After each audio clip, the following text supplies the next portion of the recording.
So hello everyone. अभी last lecture में हमने इंट्रोडक्टरी पार्ट देख लिया था टिश्यूज का।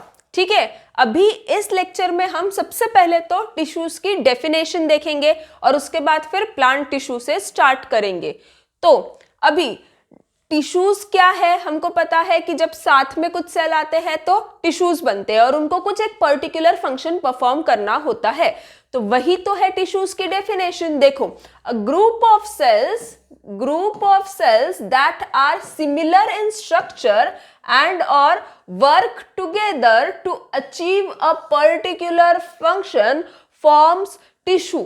क्या है भाई? ये एक सेल का ग्रुप है जो साथ में आते हैं, जिनका स्ट्रक्चर सिमिलर है और वो क्या करते हैं, एक पर्टिकुलर फंक्शन परफॉर्म करने के लिए साथ में आते हैं। उनको क्या बोलेंगे हम? उनको बोलेंगे हम टिश्यूज।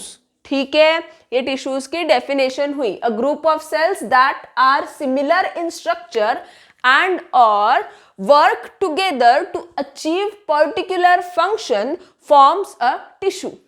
ठीक है, अभी हमको पता है टिश्यूज दो टाइप के हैं। कौन से? प्लांट टिश्यू और एनिमल टिश्यू। अब हम स्टार्ट करेंगे प्लांट टिश्यू से। ठीक है, तो plant tissue can be of two types, ये भी हमने देखा है। प्लांट टिश्यू कितने टाइप के हैं?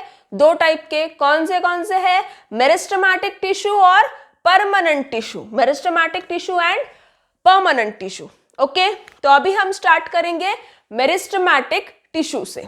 ठीक है, तो the growth of plant occurs only in certain specific region। अब जो प्लांट की ग्रोथ होती है वो स्पेसिफिक रीजन में ही होती है। ऐसा क्यों? क्योंकि मेरिस्टेमेटिक टिश्यू के वजह से वो प्लांट के सर्टेन जगह पर ही रहते हैं, इसीलिए वही की ग्रोथ होती है। ठीक है, कहाँ रहते हैं ये हमने देखा था। एपिकल मेरिस्टम, लैटरल मेरिस्टम और इंटरकैलरी मेरिस्टम, ये इसके तीन टाइप है और वो कहाँ रहते हैं ये हमने देखे थे। फिर से अभी हम देखेंगे। This is because the dividing tissue is also known as meristematic tissue. Meristematic tissue को और क्या बोला जाता है? Dividing tissue is located only at this point. अब डिवाइडिंग टिश्यू क्यों बोला जाता है? क्योंकि मेरिस्टेमेटिक टिश्यू कंटिन्यू डिवाइड करने का काम करता जाता है। सेल्स को फिर से कंटिन्यू डिवाइड करता है। कौन? Meristematic tissue. इसीलिए उसको क्या बोला है? Dividing tissue. बिना कुछ सोचे समझे बस उसको बोल दिया है कि ये आपका काम है, आपको डिवाइड करने का काम करना है, तो बिना कुछ सोचे समझे बस वो डिवाइड करने का काम करता जाता है। ठीक है, इमैच्योर है, बच्चे जैसा, बस उसको एक बच्चे को जैसे बोल दिया कि ये काम तुमको करना है तो वो बिना कुछ सोचे समझे बस वही काम करता जाता है। वैसे ही है डिवाइडिंग टिश्यू, जो कि है मेरिस्टेमेटिक टिश्यू। बिना कुछ सोचे समझे वो बस डिवाइड करने का काम करता जाता है। ठीक है, इसीलिए वो प्लांट के ग्रोथ के लिए रिस्पॉन्सिबल होता है। Cells of this tissues are very active. इसके सेल्स कैसे होते हैं? बहुत एक्टिव होते हैं। बस बोल दिया हमको ये काम करना है तो फटाफट डिवाइड करते जाते हैं, बिना रुके कंटिन्यूअसली डिवाइड करेंगे। सेल्स कैसे होते हैं? बहुत एक्टिव होते हैं। Okay, they have dense cytoplasm. उनका साइटोप्लाज्म कैसे होता है? डेंस होता है। थिन सेल्यूलोज वॉल, उनकी जो सेल वॉल होती है वो सेल्यूलोज से बनी है और थिन होती है। क्यों थिन होती है? वो इतना कंटिन्यूअसली डिवाइड करते हैं क्योंकि इतना कंटिन्यूअसली डिवाइड करते हैं तो जो सेल्यूलोज है वो सेल वॉल पर बहुत ज्यादा डिपॉजिट होने का उनको टाइम ही नहीं मिलता। थिन वॉल बनी, डिपॉजिट हो गए, थिन वॉल बनती है, डिपॉजिट हो गए, थिन वॉल बन के डिपॉजिट हुए और डिवाइड हो गए। ऐसे फटाफट डिवाइड होते हैं तो उनको बहुत थिक सेल वॉल बनाने का टाइम ही नहीं मिलता। उनकी सेल वॉल सेल्यूलोज की होती है और थिन होती है। ठीक है, एंड प्रोमिनेंट न्यूक्लियाई, उनका न्यूक्लियस बहुत प्रोमिनेंट होता है। अब प्रोमिनेंट तो न्यूक्लियस होना ही है। क्यों? क्योंकि सेल डिवीजन में सबसे पहले किसका डिवीजन होता है? न्यूक्लियस का डिवीजन होता है। और जब ये कंटिन्यू डिवाइड कर रहे हैं मतलब कंटिन्यू उनके सेल का डिवीजन हो रहा है, मतलब न्यूक्लियस का डिवीजन सबसे पहले होगा, है ना? तो उनका न्यूक्लियस कैसे होगा? बहुत प्रोमिनेंट होगा, बहुत क्लियरली विजिबल होगा। ठीक है, वैक्यूल्स आर अब्सेंट, अब इनमें वैक्यूल्स प्रेजेंट नहीं होते, वैक्यूल्स अब्सेंट होते हैं। क्यों भाई? इनको काम ही नहीं है वैक्यूल्स का। क्यों काम नहीं है? क्योंकि इनका फंक्शन क्या है? कंटिन्यू डिवाइड करने का फंक्शन है। और वैक्यूल्स क्यों यूज होते हैं? स्टोरेज पर्पस के लिए, है ना, फूड स्टोर करते हैं ना, स्टोरेज पर्पस के लिए वैक्यूल्स यूज होते हैं, तो उनको जरूरत ही नहीं है, इसीलिए उनमें अब्सेंट होते हैं। ठीक है, मेरिस्टेमेटिक टिश्यू का काम क्या है? कंटिन्यू डिवाइड करना, इसीलिए उनको डिवाइडिंग टिश्यू भी बोलते हैं, और वो प्लांट के ग्रोथ के लिए रिस्पॉन्सिबल होते हैं। ठीक है, अभी इंटरसेल्यूलर स्पेसेस आर अब्सेंट, उनमें इंटरसेल्यूलर स्पेसेस अब्सेंट रहेगी। इंटरसेल्यूलर स्पेसेस मतलब क्या? तो देखो, ये सपोज कुछ सेल्स है, ठीक है,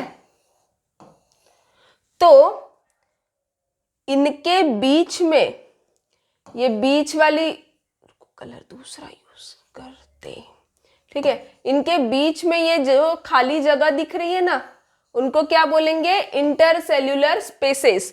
तो इनमें इंटरसेल्यूलर स्पेसेस अब्सेंट होती है। कैसे होते हैं ये सेल्स? एकदम चिपक चिपक के रहेंगे एक दूसरे को, ठीक है, ऐसे। तो उनमें बिल्कुल भी इंटरसेल्यूलर स्पेसेस नहीं रहेंगी। ठीक है, समझ में आया?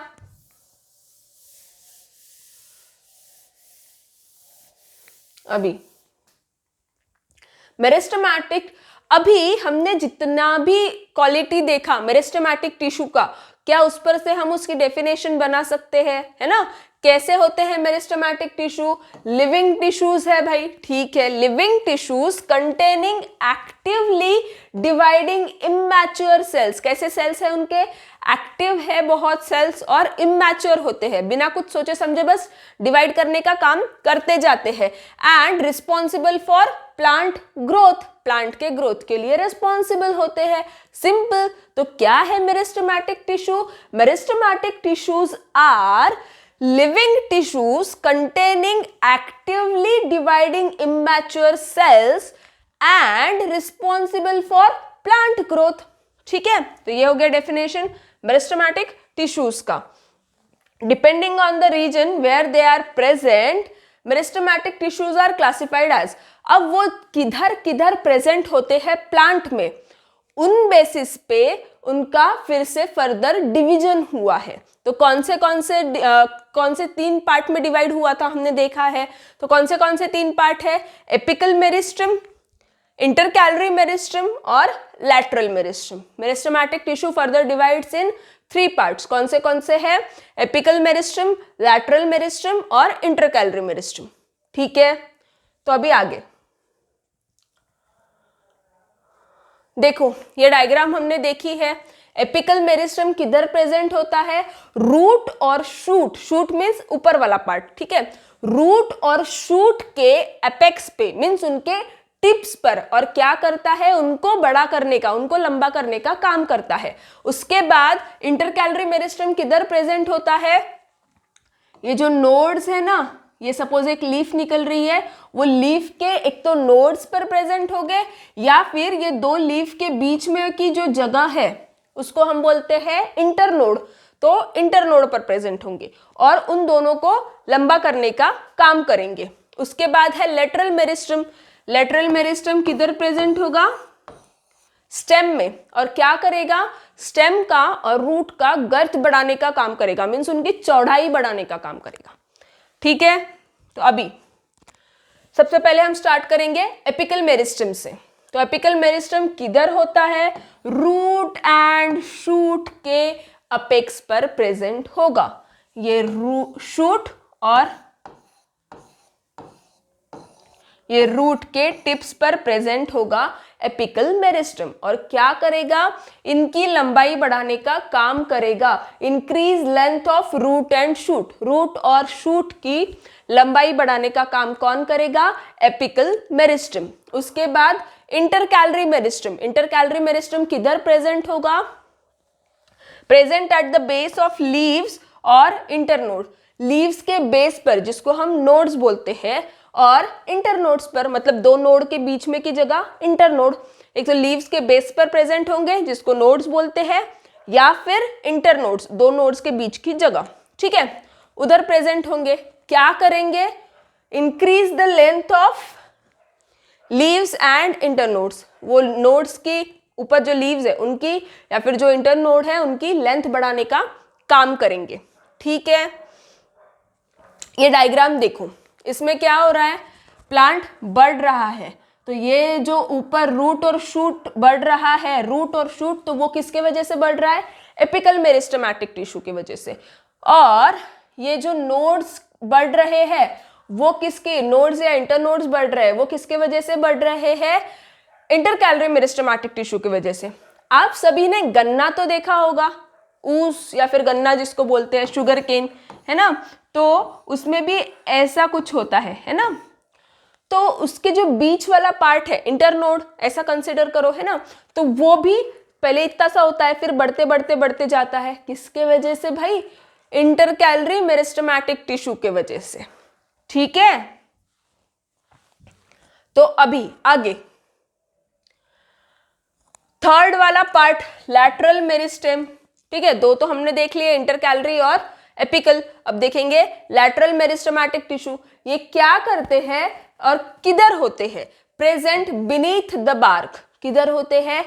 स्टेम में जो बार्क होता है ना, जो छाल होती है पेड़ की, उसके नीचे प्रेजेंट रहेंगे। किधर? प्रेजेंट बीनीथ द बार्क, ये इधर देखो, ये इधर प्रेजेंट है ना, present beneath the bark, stem में प्रेजेंट है। क्या करेंगे भाई? Increase the girth of root and stem, girth बढ़ाने का काम करेंगे रूट और स्टेम का, मीन्स चौड़ाई बढ़ाएंगे, चौड़ाई, है ना। फिर से ये देखो, इधर चौड़ाई भी बढ़ रही है और स्टेम का भी चौड़ाई बढ़ेगा, तो ये काम कौन करेगा? लैटरल मेरिस्टेमेटिक टिश्यू करेगा, ठीक है। तो आज के लेक्चर में हमने क्या देखा? मेरिस्टेमेटिक टिश्यू से स्टार्ट किया था। मेरिस्टेमेटिक टिश्यू क्या है? कंटिन्यू डिवाइड करने का काम करते हैं, इसीलिए उनको डिवाइडिंग टिश्यू भी बोला जाता है। इमैच्योर है, बहुत एक्टिव है, एक्टिवली डिवीजन का काम करते जाते हैं। और इमैच्योर है क्योंकि बिना कुछ सोचे समझे बस डिवीजन का काम करते जाते हैं। उनमें प्रोमिनेंट न्यूक्लियाई भी होता है, सेल्यूलोज की सेल वॉल होती है और थिन होती है, साइटोप्लाज्म डेंस होता है, ठीक है। उसके बाद उसके तीन टाइप देखे थे हमने, कौन से? लैटरल, इंटरकैलरी और एपिकल। वो किधर प्रेजेंट होते हैं और क्या करते हैं, ये सब भी हमने आज के लेक्चर में पढ़ा है। अब नेक्स्ट लेक्चर में हम परमानेंट टिश्यू से स्टार्ट करेंगे, ओके।